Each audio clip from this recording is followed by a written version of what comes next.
Hey everyone, and welcome back.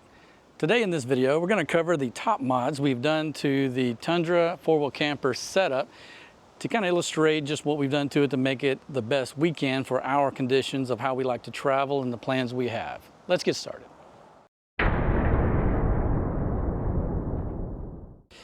So the main mods we're going to cover today are going to be electrical, the internet, mechanical, and then just some aesthetics that we've done to make it more, enjoyable to sit in and do what we like to do in it. As you might have seen in a previous video, one of the mechanical things we did was extend the back rack on the system down with these bars here and some extruded aluminum across and some extruded aluminum up top. What that has allowed us to do is mount a Jolka shower cube on the back, single suite, our Max Tracks, and our MBX trash bag. What this is also going to allow us to do is in the future mount more things here. We've got a couple of ideas we want to stick here. We could put the Jackrabbit bike, we could put the shower floor that we use here.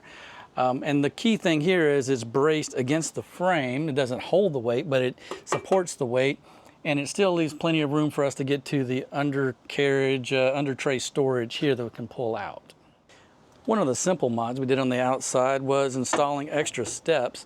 You'll notice there's an optional on the four-wheel camper where you can get these up and down the sides. But I wanted something here to where I can step from inside the door to here to get up to the top of the roof to just, clear any snow or dust off the solar panels. I don't know if you've ever noticed, but one of the things that I found issues with is water coming off the top and running, kind of dripping down the windows, possibly getting into these screens. We took some rubber gutter stuff and put it here at an angle so when water comes down, it drips into this gutter and then drips off the back of the rig. Easy fix to a little simple, irritation. Let's step inside and see some of the modifications in here that make it more comfortable for us living long term. One of the harder things we've done is install the 3rd gen Starlink system, which required us to put in a 12-volt converter so the router would work. Let me show you how we did that. But with the launch of the Starlink Mini, you don't have to do all of this. Okay, what I did was install the router down here beside the hot water heater. You can see the little white box right there, and the converter is there as well. That inverter wires directly into the fuse box here, and I've verified the right fuse is there. Okay, and in order to make this easier on and off, what I've also done is down here where the Rogue comes in from the Red Arc system, I wired in a Starlink controller. So right here you see on the Starlink, I was able to program it and wire in this button to signify the Wi-Fi. So I hit this button and Starlink is up and hot. Continuing on talking about electrical stuff, I was able to wire in a USB plug here from Blue Sea that runs directly to the batteries that's inside this cabinet here. And that gives us the ability to set stuff here and charge it, making it a lot easier to manage stuff so you don't always have to be over by the dinette. More electrical, you'll notice that right below where the Truma heater is, I've put in a big Blue Sea plug with USB and auxiliary plugs that wires directly again down below here into the fuse box with the correct fuse on it. What that allows us to do is set our phones here while we're in the bed, and we can grab at them easy if we hear the alarms go off or somebody's calling. That way you don't have to go all the way across the camper to get to your phone if you ever need it. Now, though this may seem a little bougie, but we ordered this camper with a basic gray and black, so it got kind of bland. So I installed this laminate over the backsplash here to add a little bit of color. And doesn't necessarily make it easy to clean or whatever as much as this stuff, but it gives a little bit of color and pop, right? So one of the challenges we have is this table. It works good whenever you're just setting stuff on it and maybe eating at it, but if you try to do any work on it, it's kind of bouncy and wobbly. It's because it's the way it has to come into the curvature of the bottom and be braced. What we figured out was ordering a leg like this. It's an RV leg where you can bolt this into the bottom of the table, which we're trying to figure out if that's going to really do us. But you can take this, extend it down, and stick it underneath the table, and then the table's stable there. So it's just a temporary solution, but an effective one. This is very small but interesting. These little rings here, somebody was posting them on Facebook as a way to control the table. when you're moving the table back and forth, this pole, the pole at the bottom, tend to slide down. No matter how tight you make it, the more you wiggle it, the more it loosens and slides down. As you can see, this ring comes in 2 parts, and then you screw it together, tightening it down, not allowing the pole to slip down any further on both sides, making the table stable, but you don't have to keep adjusting it. Some of the other challenges we found is being able to move air around the camper. A lot of these campers you can order with 2 fans. One fan I think is standard, one is optional. But instead, we have the air conditioner where one of the fans goes, so we don't have the ability to create the pull-in method of air and then the push-out of method, creating a flow. So we turn the front fan over the bed on, pulling out. We open the 2 back windows, and that creates a little bit of flow. But we installed this fan here so we can pull air from the window in harder, or we can flip it around and pull air out. It's very flexible. You've probably seen these fans before. RVs and other overlanders use them quite a bit. But the wiring is something that was a little bit of a challenge. And so we had to wire it from the front fuse box along the back side of this countertop here where the stove and the sink sits into the bottom of the passenger seat of the dinette. Install basically a positive and negative block there. That way we can do things like, you know, power this fan off of that. I'm installing more USB plugs behind the seat here on the platform that's there. That way we can have someone sitting here charging their phone while they're using it. I'm going to install a 110 there as well, so we can have power inverted from 12 volt to 110. So someone can sit here on this side of the camper with their laptop plugged in, as well as the other side. All about ease of use, especially if you're going to be living in this thing for, you know, long periods of time. Now, we have the 2-burner Dometic stove in our camper. One of the problems with this top of the camper, it's glass and it's not shatterproof, and on trails, really bumpy trails, this glass will bounce around this will bounce up and get it over here or whatever. This will bounce off of this and shatter. We've had to replace this once already from it bouncing and shattering. So, I'm taking a little bit of plastic here, packing plastic, set it between the grate and the top, and that helps it to keep from hopefully shattering in the future. Now, if you're fortunate enough to have one of the campers that comes with the underbed storage, you'll notice there's no light in here. One of Mac and Owen's videos from Bound From Nowhere had some lights that they installed, so we just kind of stole the idea here, where we have 3 little lights, and that gives us the ability to see in here and figure out what we got, what we don't have. A little side bonus, I got a little pole here. It's a fishing retrieval pole. It's got a little hook on it, and so we use it to pull stuff down from way back in there, because when it slides back and forth quite a bit, as you can tell. So now, one of the more bougier mods I've done is addressing an issue we found where we're out at remote locations, BLM land, or sometimes in RV parks.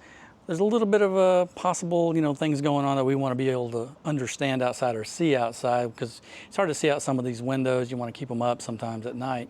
I installed a wall mount ring camera that goes on the front door. It mounts flat. This plate right here stays on permanently. I pull this down whenever we're driving so it doesn't fly off. I have not drilled this into the side yet. I've got it on with 3M tape. It seems to be sticking fine without this on it, because this had probably extra weight. But if I were to forget this and leave it on there, I think it would stay probably till I remembered or got to the next location. This operates off the Starlink directly to my ring camera account and allows us to be able to see any motion, critters, perpetrators outside our camper from this side. Makes us feel a little bit safer. So I don't know about y'all, but we like to cook outside and be outside, you know, with our camper.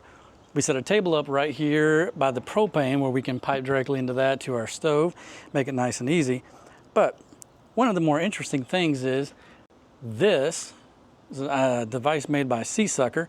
What it allows us to do is have a quick, easy trash can outside. So you take it, stick it to the wall, pull off the clips, put your bag in.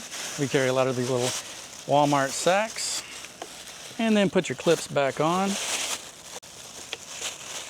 And there you've got a quick, easy trash can. It may seem trivial, but managing dirt getting in and out of the camp, We were just out at Overland Expo West. It's red dirt clay. We camped there. We camped on our way back. These mats really helped us out a bunch, and let me show you why. They're called muddy mats, and I think you can get them off of Amazon. But these little tiny little, fingers here, I don't know what you call them, whenever you step on them, they kind of start pulling the dirt off of your feet. The dirt gets trapped in here, doesn't get into the rest of your camper, and then you can manage that, take these out, dust them off. These are washable, machine washable, so it makes it real easy, just something simple to manage the overall living in the camper. So it's surprising how many little things make a big difference. Whenever you want to do the screen separately or just grab the door itself and pull it closed, you really don't have any place to grab it. You can grab it here, this pops and breaks. You can try to grab it here, it's plastic. If you just want to do the screen door, you got to unlatch it and you don't really have anywhere to grab it and pull it. One of the things that I did was went to Walmart, or Home Depot, got this simple little drawer handle and was able to mount that onto the screen itself. That way I have a quick little handle to grab and close the door. One of the funny things a lot of the camper people have a problem with is managing the airflow. Air hits this big flat surface. It just causes a real big kind of a air blockage deal, lowering gas mileage and creating noise. One of the easy solutions that we found was this fairing from the Colorado Fairing Company. I've been working with them for a little bit, and it mounts either to the bottom of your camper, or you can create custom brackets and mount it to the top of the roof rack like we did for the Sherpa rack. That deflects air from here to here and then up over the camper whenever the top is down, and that creates about 2 to 3 miles per gallon and lowers the decibels by almost 5 decibels. I made a video about this too if you want to see it on the channel. Hello, let's go to the roof and talk about one simple thing that helps manage the water that lands on the roof. So as you can see, what it does help is manage the water that comes off the side, curling down and around. And I may extend this further down the camper to make the water hit behind the door. But with the water where it was before, coming directly down and hitting on the driver and passenger side, it was just soaking us every time we were getting in and out of the vehicle. And the last thing you want to do is be in the rain and getting more soaked by direct water just pouring on you. It also may seem to be a little bit of an overkill, but we put a 23-0 awning on the side here. So whenever this awning that comes with it doesn't cover enough, we pull this one out, and that way we can get a little bit more shade. We also bought the annex with this, so we can have a separate, completely sheltered room on the outside. We can camp in it, we can eat lunch in it, protect ourselves from the bugs in it, and I'll list a link to that below. And as a bonus, I'll show you how we wired in a Wolfbox camera mirror setup to this rig. Big challenges there is you can't see behind you, you can't back up, you can't see long distances. We did integrate the original backup camera still into the vehicle. We took it out of the tailgate and installed it onto the back frame. That still gives us a low backup camera, but we lost our high backup camera. So this replaces that and gives us full bit visibility, as well as it gives us recording front and back of any kind of situation you may come up across in traffic. As you can see here, we have the ability to record, and it also has the ability to do a front camera and a split screen. That way you can monitor everything around you. It records every 5 minutes and then holds everything for up to 24 hours. So if we get into a wreck or somebody does something stupid, we have it recorded. It's just a little, peace of mind. If you have any questions about any of the mods we've done to the camper Tundra or the Alu cabin Tundra, please let me know. If you have any comments in the sections about any mods that you've done that would benefit me, please let me know. We're always looking to improve the situation and help you make your experience out in the BLM wilderness, wherever, what kind of camping or overlanding you like to do, a better experience. So we'll see you on the trails.